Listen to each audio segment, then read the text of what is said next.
Good afternoon. Good afternoon to all of you. Welcome in CGS coaching.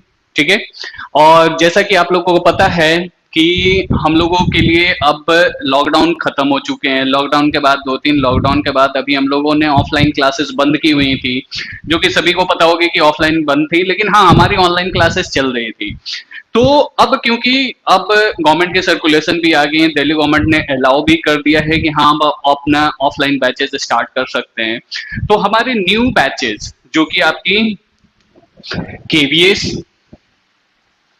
और UP super TET, ठीक है, इन दोनों की बैचेस जो है आपको स्टार्ट होने वाली है, जो कि सितंबर में इसकी एनरोलमेंट चल रही है. तो इस चीज के लिए अब क्योंकि वैकेंसी अब नई नई वैकेंसी भी जितनी है वो सारी भी चीजें आ जाएंगी आपके पास. तो मेरा ये सजेशन है कि अब आप लोग पूरी तरीके से अपने केवीएस एनबीएस और प्लस यूपी सुपर टेट के प्रिपरेशन अगर करना चाहते हैं तो ऑफलाइन बैचेज भी स्टार्ट हो रही है अब, और प्लस ऑनलाइन तो आपका एज यूजुअल जैसे सीजीएस में आप जानते ही हैं कि ऑनलाइन भी प्रोवाइड होती है. तो ऑनलाइन और ऑफलाइन दोनों बैचेस के लिए आप एनरोलमेंट स्टार्ट करें. देखिए क्योंकि अब लॉकडाउन खत्म होने के बाद अब आपके पास वैकेंसीज भी आना शुरू हो जाएंगी, जो कि वैकेंसीज आपकी केवीएस आ सकती हैं, एनबीएस आ सकती हैं और यूपी सुपर टेट, यूपी की जितने भी सुपर टेट एग्जामिनेशन है, टीजीटी पीजीटी, ये सारी चीजों की वैकेंसी अब आने वाली है. तो सबसे पहला चीज है कि आप उस चीज की एडवांस में प्रिपरेशन स्टार्ट रखें ताकि आपके पास 2 और 3 मंथ्स की सारी चीजें बैकअप में मिल जाएं. ठीक है. मैं जो हूं आपकी यहाँ पे एनवीएस और केवीएस और के लिए रीजनिंग की क्लास लूंगा. ठीक है. और मेरा जो नाम है ये है Rajesh Chaudhary. More than 10 years का एक्सपीरियंस है, 10 साल से ज्यादा समय से मैं आप लोगों के लिए रीजनिंग की क्लासेस प्रोवाइड कर रहा हूं. और ऑब्वियस है जो भी सीजीएस के साथ जुड़े हुए होंगे वो बहुत दिनों से इस चीज को समझ रहे होंगे कि रीजनिंग की जितनी भी क्लासेस होती हैं ये मैं ही लेता हूं. और काफी ज्यादा सिलेक्शंस हुई हैं एनवीएस केवीएस में. फिर क्लास के बाद जो कि आपको रिव्यू बहुत सारी चीजें आपको इसकी चीज पे मिल जाएंगे. ठीक है. तो आज हम लोग यहाँ पे रीजनिंग की जितनी भी चीजें जो भी टॉपिक होती हैं, क्या शॉर्ट ट्रिक अपनानी है, क्या क्या चीजें एग्जामिनेशन में करना होता है. देखिए एग्जामिनेशन के पॉइंट ऑफ व्यू से देखें तो जो एनवीएस केवीएस ये सारी चीजों की जो अगर रीजनिंग के पोर्शन की बात करें तो काफी इजी पोर्शंस आती हैं, लेकिन हाँ आपको टाइम मैनेजमेंट सीखना पड़ता है कि टॉपिक के साथ हम टाइम को कैसे मैनेज करें कि हमारी क्वेश्चंस भी हो जाए, स्मार्ट प्रिपरेशन कैसे करें. एक तरीके से आप ध्यान रखेंगे रीजनिंग एक ऐसा पोर्शन है अगर आप स्मार्टली सॉल्व करेंगे दैट मींस लॉजिकली आप सॉल्व करेंगे, क्योंकि ट्रेडिशनल अप्रोच तो सभी को पता होता है, लेकिन हाँ यहाँ आने के बाद आपको ट्रेडिशनल अप्रोच से बहुत हटके बिल्कुल क्लासेस मिलेंगी जो कि आपके एग्जाम के लिए और खासकर एग्जाम में जो टाइम मैनेजमेंट है उसमें आपको बहुत ज्यादा हेल्प मिलेगा. ठीक है. क्योंकि जब तक के लिए किसी भी एग्जामिनेशन का आप प्रिपरेशन करें, जब तक के लिए टाइम मैनेजमेंट नहीं सीखेंगे आपको एग्जामिनेशन में क्वेश्चन आता हुआ भी आप नहीं कर पाएंगे. रीजन क्या होता है? क्योंकि आपके पास क्वेश्चन तो आते हैं, क्वेश्चन आप देखेंगे कई बार कई बच्चे हमारे बैठते हैं जो कि बिना प्रिपरेशन के जाते हैं. तो विदाउट प्रिपरेशन होता क्या है, पढ़ते तो सभी कुछ है, सारे टॉपिक पढ़ लेते हैं, सब कुछ उनको आता है, लेकिन जब वहाँ एग्जामिनेशन सेंटर पे जाते हैं तो फिर वो क्वेश्चंस कर नहीं पाते हैं. क्यों? क्योंकि उनके पास एक ही प्रॉब्लम आती है कि सर हमारे पास टाइम ही नहीं मिला इस चीज को करने के लिए. ठीक है. तो टाइम आपका तभी होगा जब आप स्टार्टिंग से केवल टॉपिक पढ़े ना, टॉपिक को पढ़ने के साथ साथ अपनी टाइम मैनेजमेंट भी सीखें. ये टाइम मैनेजमेंट आप कैसे सीखेंगे? खासकर टाइम मैनेजमेंट करने के लिए रीजनिंग और मैथ में ये दो ऐसे पोर्शन हैं जिसमें आप काफी आसानी से टाइम मैनेजमेंट कर सकते हैं. ऑप्शन एलिमिनेशन मेथड, कैसे आप ऑप्शन को एलिमिनेट कर सकते हैं विद इन शॉर्ट ट्रिक्स, जो कि आपको मैथ में और रीजनिंग में बहुत ज्यादा शॉर्ट ट्रिक्स मिलेंगी जिससे आप केवल क्वेश्चन देखते के साथ उसका आंसर दे सकते हैं कि हाँ ये क्वेश्चन आया हमारे पास विद इन सेकेंड. ठीक है. मैं उसका आंसर दे दूंगा। ठीक है, यहाँ पे जितनी भी रीजनिंग और मैथ की क्लासेस जो आपको मिलेंगी वो आपको विद इन सेकेंड्स, मैं मिनट भी नहीं बोल रहा हूँ, विद इन सेकेंड्स अगर आप चाहें तो प्रिपरेशन करके एक एक मिनट के अंदर में, मैं यही सजेशन करता हूँ कि एक मिनट के अंदर में रीजनिंग के जो क्वेश्चंस हैं वो कम से कम 2-3 क्वेश्चंस आपके हो जाने चाहिए। कुछ ऐसे क्वेश्चंस आते हैं जिसमें आपको यहाँ रिसर्च या सर्वे करने की जरूरत नहीं पड़ती है। रीजनिंग और ऐसा टॉपिक है जहां आपको कोई थ्योरेटिकल या कुछ लिखने की जरूरत नहीं पड़ेगी। सिंपल सा चीज है, ऑप्शन से एलिमिनेशन आपको अब आना चाहिए। क्या शॉर्ट ट्रिक अपनानी चाहिए कि क्वेश्चन देख के ही आपके पास उसका सॉल्यूशन नजर आ जाए कि हाँ ये है। तो ये चीज आपको तभी डेवलप हो पाएगा, टाइम मैनेजमेंट और प्लस शॉर्ट ट्रिक्स, जब आप आसानी से पहले से एडवांस में इन सारे कोर्सेस को करें, रेगुलर प्रैक्टिस रहें, रेगुलर टेस्ट सीरीज अपनाएं, रेगुलर जितने भी टॉपिक टेस्ट हैं वो सारे टॉपिक टेस्ट आप करें। जब आप ये सारी चीजों को मैनेज करेंगे, देखिए एक दिन में कभी कुछ नहीं हो जाता है। ऐसा नहीं कि कल को एग्जामिनेशन देने जाना है और आप 10-15 दिन पहले आप प्रिपरेशन कर रहे हैं तो नहीं हो पाएगा। ये सारी चीजें आप नहीं समझ पाएंगे, कैसे प्रिपरेशन करना है, कैसे मुझे एग्जामिनेशन में बैठना है। तो यहाँ पे आप पहले से अपने आप को कम से कम एटलीस्ट 2 और 3 मंथ्स का बैकअप रखें अपने पास, ताकि हमारे पास इतने बैकअप मिल गए कि हाँ अब मैं ये सारी चीजों को जान रहा हूँ, उससे रिलेटेड क्वेश्चंस कर रहा हूँ, टॉपिक टेस्ट कर रहा हूँ, प्लस मॉक टेस्ट सीरीज कर रहा हूँ। ठीक है, देखिए टाइम मैनेजमेंट आप तभी सीख पाएंगे जब आपके टॉपिक स्ट्रांग हो। एक एक टॉपिक को सबसे पहले स्ट्रांग कीजिए। हर एक टॉपिक मैं यहाँ भी आपको इंट्रोडक्शन दूंगा, पूरी टॉपिक लिस्ट आपके पास दूंगा कि क्या क्या टॉपिक आपको पढ़ना है इसमें, और वो टॉपिक के साथ एक कोई एक टॉपिक भी डिस्कस करूंगा जिसमें मैं आपको बताऊंगा कि कैसे आप विद इन सेकेंड किसी क्वेश्चन का आंसर दे सकते हैं। ठीक है, और ये मैं केवल बोलने के लिए नहीं बोल रहा हूँ कि मैं अभी केवल इंट्रोडक्शन दे रहा हूँ, मैं पूरी क्लास में, पूरे रीजनिंग की क्लास में, एक एक क्लास में मैं अवेलेबल रहूंगा। और ये चीज आपको कहीं पे नहीं लगता है कि हाँ मुझे इस टॉपिक की शॉर्ट ट्रिक नहीं मिली, ये मेथड बहुत लॉन्ग जा रहा है, तो बिल्कुल आप मेरे से बताएं, मैं आपको गारंटी देता हूँ कि यहाँ से क्लास लेने के बाद आपको रीजनिंग के लिए कुछ भी सोचने की जरूरत नहीं पड़ेगी। वो हमारी जिम्मेवारी हो जाती है, सीजीएस कोचिंग की जिम्मेवारी है कि आपको रीजनिंग में maximum score with in time, मैं केवल मैक्सिमम स्कोर की नहीं बात कर रहा हूँ, विद इन टाइम। ठीक है, क्योंकि रीजनिंग से आपका जो समय बचेगा वही आप बाकी पेपर मैथ में या कहीं और यूटिलाइज कर सकते हैं। ठीक है, तो स्ट्रेटेजी वाइज अगर आप प्रिपरेशन करेंगे तो फिर आपको कभी भी दिक्कत नहीं होगा और आप वह एक अटेम्प्ट में आसानी से क्वेश्चंस का सॉल्यूशन भी कर सकते हैं और एग्जामिनेशन को क्रैक भी कर सकते हैं। ठीक है, तो आइए सबसे पहला चीज है कि हम केवल बात नहीं करते हैं, रीजनिंग के सिलेबस देखते हैं कि क्या क्या सिलेबस मैं कवर अप करवाऊंगा। रीजनिंग के सिलेबस के बाद मैं कोई भी एक टॉपिक जो कि मैं अभी बोल रहा हूँ, ठीक है, उस टॉपिक से रिलेटेड आप कुछ इंट्रोडक्शन वीडियो भी देखें, कहाँ उसका यूज आता है, कैसे कैसे यूज होता है, ये सारी चीजें टॉपिक बाय टॉपिक मैं आप लोगों को करवाऊंगा। ठीक है, तो आते हैं टॉपिक लिस्ट की तरफ।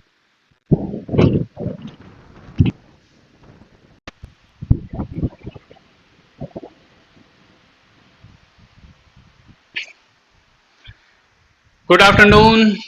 तो चलिए अब हम बढ़ते हैं रीजनिंग के टॉपिक की तरफ। जैसा मैंने बोला कि रीजनिंग में आप लोग को क्या चीज करना और कैसे करना है, ये सारी चीजें हम लोग करवाएंगे। तो सबसे पहला चीज है, देखिए कोई भी टॉपिक करने से पहले, कोई भी चीजें करने से पहले सबसे पहले उसकी सिलेबस को जानना जरूरी है कि भैया मैं किस एग्जामिनेशन में क्या आता है, क्या क्या चीजें आपको पढ़ना पड़ेगा। ठीक है, क्योंकि आपके पास अगर सिलेबस क्लियर होगा तो आप आसानी से उन सारी चीजों को कर सकते हैं। देखिए रीजनिंग के अंदर में 3 सेगमेंट आती हैं। जो सबसे पहला सेगमेंट आता है, ये आता है लॉजिकल सेगमेंट, जो कि सबसे इंपॉर्टेंट है और सबसे ज्यादा क्वेश्चंस एग्जामिनेशन में आपके यहीं से उठ के आती हैं। सेकंड जो सेगमेंट होती है दैट इज एनालिटिकल रीजनिंग, जो कि थ्योरेटिकल क्वेश्चंस होते हैं, लेकिन हाँ यहाँ से भी आपकी क्वेश्चंस उठ के आती हैं। और तीसरा सेगमेंट होता है नॉन वर्बल रीजनिंग, जो कि इमेज वाले जितने भी क्वेश्चंस होते हैं, ठीक है, जितने भी water image, mirror image, paper cutting, ये सारी चीजें आपके यहाँ पे आएंगी। तो सबसे पहले बात करते हैं लॉजिकल सेगमेंट में आप लोगों को क्या क्या पढ़ना है। लॉजिकल सेगमेंट में आपको 19 से 20 टॉपिक मैं यहाँ पे करवाऊंगा। ठीक है, जो कि आपको टॉपिक बाय टॉपिक डिफरेंट चीजें आपको मिलते चले जाएंगे, डिफरेंट शॉर्ट टिप्स मिलते चले जाएंगे। अब देखिए जो टॉपिक स्टार्ट होता है, जो सबसे पहला बेसिक टॉपिक होता है, ये अल्फाबेट से स्टार्ट होती हैं। Alphabet, blood relation, coding decoding, direction और रैंकिंग, ये 5 ऐसे टॉपिक हैं जो सबसे पहला चीज है कि ये बेसिक टॉपिक है आपका। बेसिक इसे इसलिए बोलते हैं क्योंकि यहाँ से डायरेक्ट क्वेश्चन तो आते ही आते हैं, बाकी इन पांचों टॉपिक का यूज आगे टॉपिक में यूज होगा। ठीक है, आगे टॉपिक में यूज होगा कहने का मतलब, जैसे देखिए अगर एक टॉपिक है अल्फाबेट, ये अल्फाबेट का अगर आपको अच्छे से क्लैरिटी पता है, बहुत अच्छे से अगर आप ये अल्फाबेट टॉपिक पढ़ते हैं, तो इसका जो अगला यूज होगा ये कोडिंग डिकोडिंग में होगा। इसके बाद इसी टॉपिक का यूज है आपका एनालॉजी में, फिर इसी टॉपिक का यूज है क्लासिफिकेशन में, इसी टॉपिक का यूज है सीरीज में, नंबर पजल में। दैट मींस आपने एक टॉपिक किया, लेकिन हम इसे बेसिक इसलिए बोल रहे हैं क्योंकि इसके यूजेस बहुत सारे टॉपिक में है। इस टॉपिक से कनेक्टेड आपके आगे 5 टॉपिक में इसका यूज होगा। ठीक है, तो मैं यही बोलूंगा कि जब भी आप एक क्लास लें, इससे कनेक्टिविटी कितने टॉपिक की है वो आपको जब पता चल जाएगा, तो ऑटोमेटिक फिर उस टॉपिक को आप काफी ध्यान से पढ़ेंगे। और मैं ये बोलता हूँ कि अगर आपका अल्फाबेट टॉपिक क्लियर है, तो आपको इन 5 आगे के 5 टॉपिक में भी आपको दिक्कत नहीं होगा। इसी तरह आप देखिएगा ब्लड रिलेशन, अगर आपका ब्लड रिलेशन क्लियर है, तो आपको ब्लड रिलेशन का यूज सिटिंग अरेंजमेंट और फिर पजल में भी होगी। इन दोनों जगह आपको रिलेशन सिटिंग अरेंजमेंट देता है और ब्लड रिलेशन से कनेक्टेड पजल देता है। ठीक है, तो ये 5 से लेके 8 टॉपिक तक, सिटिंग अरेंजमेंट, सिलोजिज्म, पजल तक, यहाँ तक आपके बहुत मेजर पोर्शन है। यहाँ से सबसे ज्यादा मैक्सिमम क्वेश्चंस उठ के आते हैं। इसके बाद जो आपका नॉर्मल क्वेश्चन, जहां से एक दो क्वेश्चन उठ के आते रहते हैं, वो है आपका cube and dice, clock, calendar. ठीक है, एनालॉजी तो है ही, क्लासिफिकेशन, सीरीज, नंबर पजल, या फिर इसको मिसिंग नंबर भी हम लोग बोलते हैं। ठीक है, ये सेगमेंट आपके पास आती है।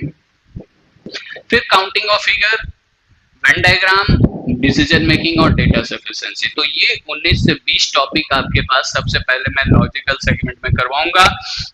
जो कनेक्टिंग टॉपिक होगी उसकी कनेक्टिविटी के साथ मैं उसको करवाता रहूंगा, जैसे अल्फाबेट के साथ कोडिंग डिकोडिंग करवाऊंगा, कोडिंग डिकोडिंग से analogy, classification, series, number puzzle, ताकि आपको एक कंटिन्यूटी मिलते रहे। और एक कंटिन्यूएशन में अगर आपको टॉपिक मिल जाएंगे, तो आप आसानी से उस टॉपिक को समझ जाएंगे। जैसे देखिए अगर कंटिन्यूएशन की बात करें, तो डायरेक्शन, ये भी एक बेसिक टॉपिक है।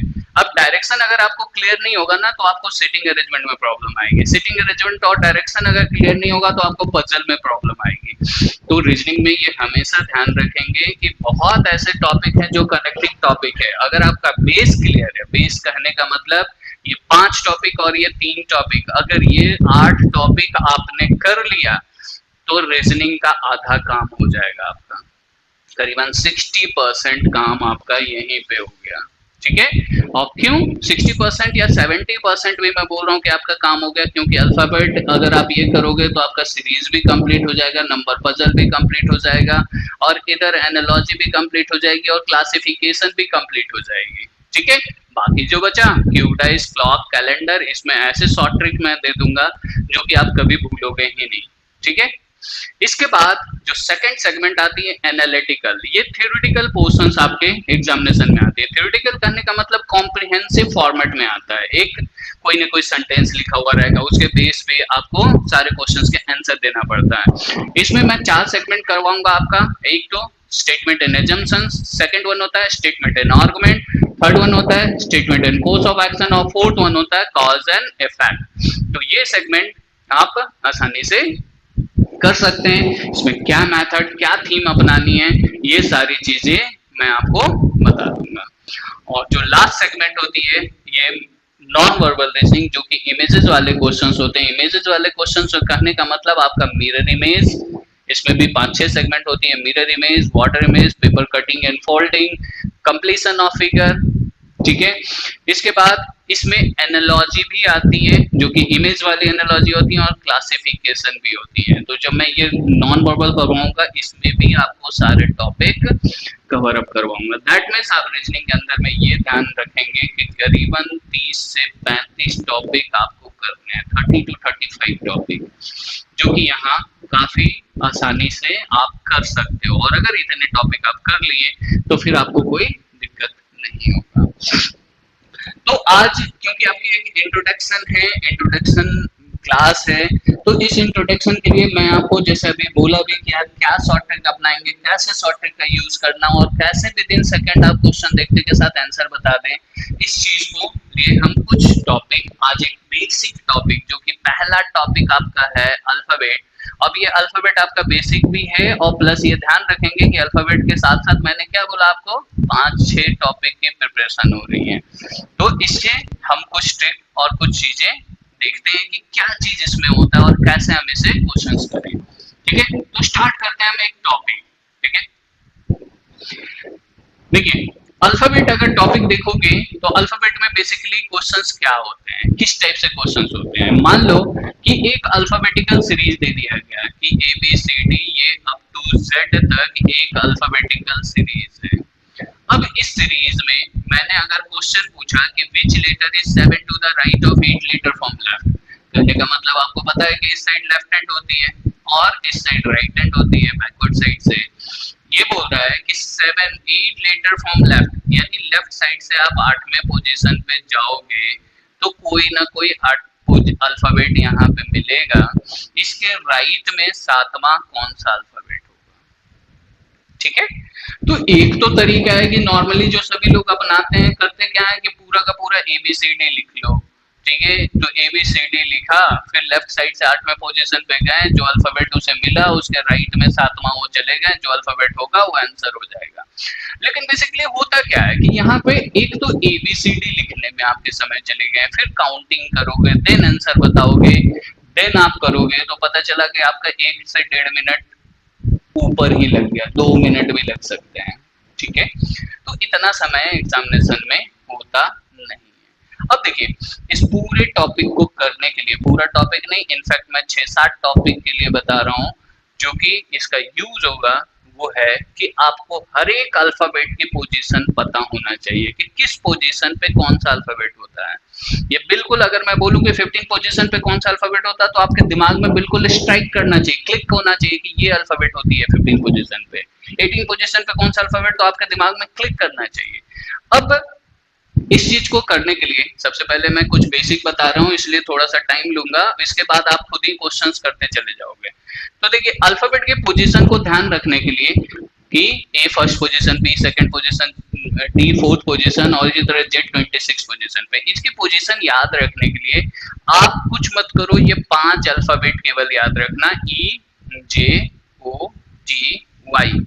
अब ये इजोटी ये है क्या, ये बेसिकली है, ये 5th पोजीशन पे, ये 10th पोजीशन पे, ये 15 पोजीशन पे, ये 20 पोजीशन पे, ये 25th पोजीशन पे। मैंने क्या किया सिंपल कि 5-5 के लेटर के गैप वाले जितने भी अल्फाबेट होते हैं उसे मैंने याद कर लिया कि ई जे ओ टी वाई इजोटी, 5, 10, 15, 20, 25। अब बेनिफिट क्या मिलेगा इससे कि अगर मैंने पूछा कि एफ की पोजीशन क्या होगी, आपके दिमाग में ऑटोमेटिक क्लिक करेगा कि ई के बाद एफ आता है, यानी ई का अगर 5th पोजीशन है तो एफ का कितना होगा 6th पोजीशन। अगर मैंने पूछा कि आई की पोजीशन क्या होगी तो आपको पता है कि आई जे होता है, यानी जे से पहले आई आता है, तो अगर जे 10th पोजीशन पे है तो आई क्या होगा 9th पोजीशन पे।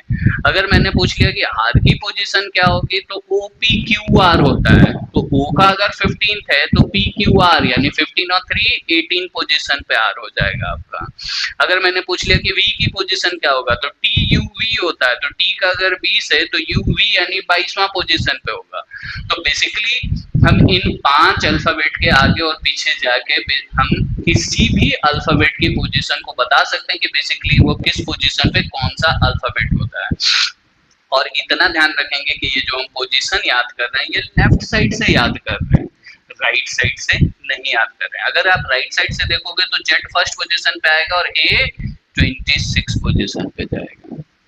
ठीक है, तो अगर बैकवर्ड साइड से किसी भी पोजीशन का आपको पता करना हो, मान लो कि अगर मुझे एफ की पोजीशन चाहिए, फॉरवर्ड से मुझे पता चल गया कि ये जोड़ी से मैं फॉरवर्ड से पोजीशन का पता कर लूंगा, लेकिन अगर मुझे पता करना हो कि ये पीछे से एफ किस पोजीशन पे होगा, यानी जेड से काउंट करोगे तो एफ किस पोजीशन पे आएगा, या जेड से काउंट करोगे तो आई किस पोजीशन पे आएगा। तो अगर बैकवर्ड काउंटिंग किसी का भी पूछे कि पीछे से उसकी पोजीशन क्या है।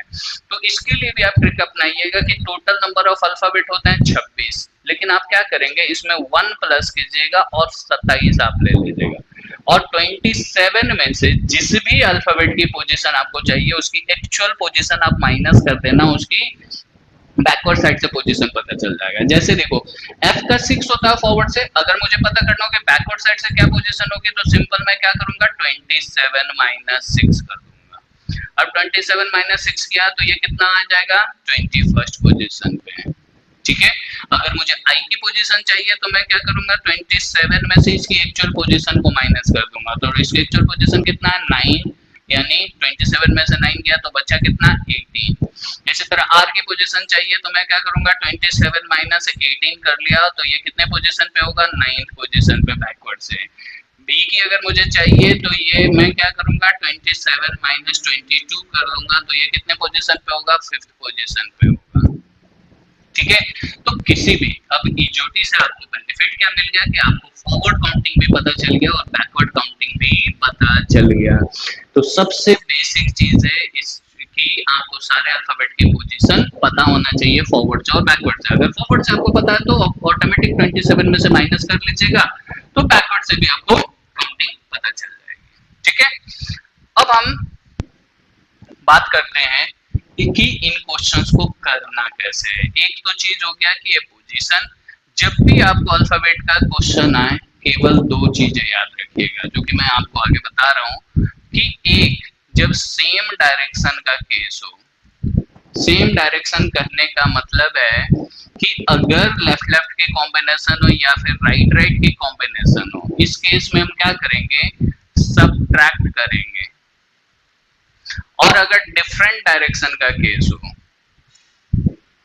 अगर डिफरेंट डायरेक्शन का केस हो, डिफरेंट डायरेक्शन कहने का मतलब है कि अगर लेफ्ट राइट की कॉम्बिनेशन हो या फिर राइट लेफ्ट की कॉम्बिनेशन हो, इस केस में हम ऐड करेंगे। मैं केवल यही चीज याद रखने के लिए बोल रहा हूँ कि अगर सेम डायरेक्शन यानी दोनों अगर लेफ्ट लेफ्ट की कॉम्बिनेशन या दोनों राइट राइट की कॉम्बिनेशन, इसके हम सब्ट्रैक्ट करेंगे, किसी भी बड़े में से छोटे को माइनस करते हैं। और अगर डिफरेंट डायरेक्शन का केस हो यानी लेफ्ट राइट हो या राइट लेफ्ट हो, इस केस में हम ऐड करेंगे। अब इस चीज को इंप्लीमेंट कैसे करते हैं क्वेश्चन में, देखिए मैंने दो ही चीज आपको बोला, एक तो ईजोटी याद रखना, दूसरा बोला कि जब सेम डायरेक्शन हो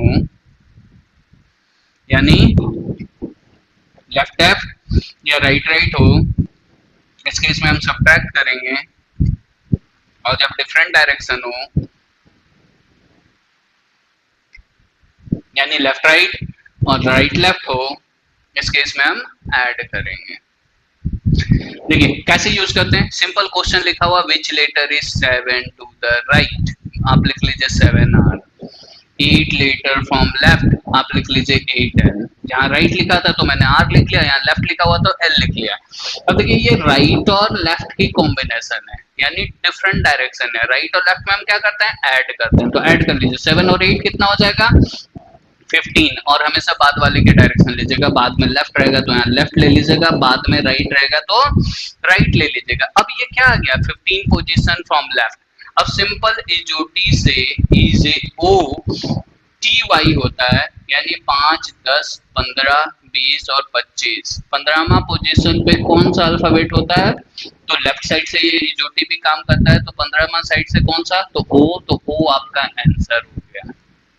ठीक है, होप समझ में आ गया होगा कि क्या करेंगे। एक दो क्वेश्चन और करते हैं, ऑटोमेटिक आपको समझ में आ जाएगा। जैसे देखिए अगला क्वेश्चन क्या है, which letter is 7 to the right, यहाँ लिखा हुआ 7R, तो मैंने 7 राइट लिखा था 7R लिख लिया है। फिर 15 लेटर फ्रॉम लेफ्ट, 15 लेफ्ट लिखा हुआ मैंने 15L लिख लिया। फिर से देखिए राइट और लेफ्ट के कॉम्बिनेशन है यानी डिफरेंट डायरेक्शन है, डिफरेंट डायरेक्शन में मैंने क्या बोला ऐड करेंगे, ऐड कर लेते। 15 और 7 कितना होगा, तो 22। बाद वाले के डायरेक्शन लेते हैं हमेशा, तो 22 लेफ्ट आ गया।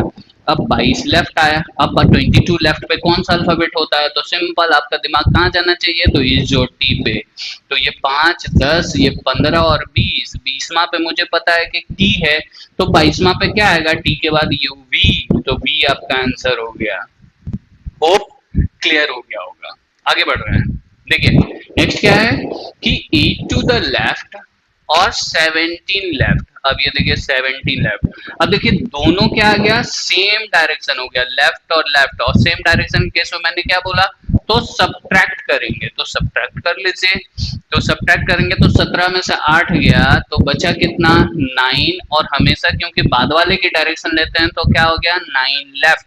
अब 9 लेफ्ट पे कौन सा अल्फाबेट होगा, तो फिर से आपका दिमाग कहाँ गया, ई जो टी पे। तो ई का होता है 5, जे का होता है 10 और 9 मुझे चाहिए, यानी जे से पहले वाला अल्फाबेट चाहिए। तो जे से पहले क्या होता है, तो आई होता है। होप यहाँ तक आपको ना तो एबीसीडी लिखने की जरूरत पड़ेगी, ना तो अल्फाबेट की पोजीशन में आपको कोई दिक्कत होगा। अब आगे बढ़ते हैं, ठीक है। इसी में देखिए अगला क्वेश्चन 4th नंबर अगर आप देखेंगे तो क्या बोल रहा है कि which letter is 7 to the left of 15 letter from right. तो 7 लेफ्ट लिखा है, मैंने 7L लिख लिया। 15 राइट लिखा हुआ तो मैंने 15R लिख लिया। ये लेफ्ट और राइट की कॉम्बिनेशन है। लेफ्ट और राइट में हम क्या करते हैं, तो ऐड करते हैं। तो ऐड कर लीजिए, 15 और 7 कितना हो गया, 22। लेकिन हम क्योंकि बाद वाले की डायरेक्शन लेते हैं हमेशा, तो अब बात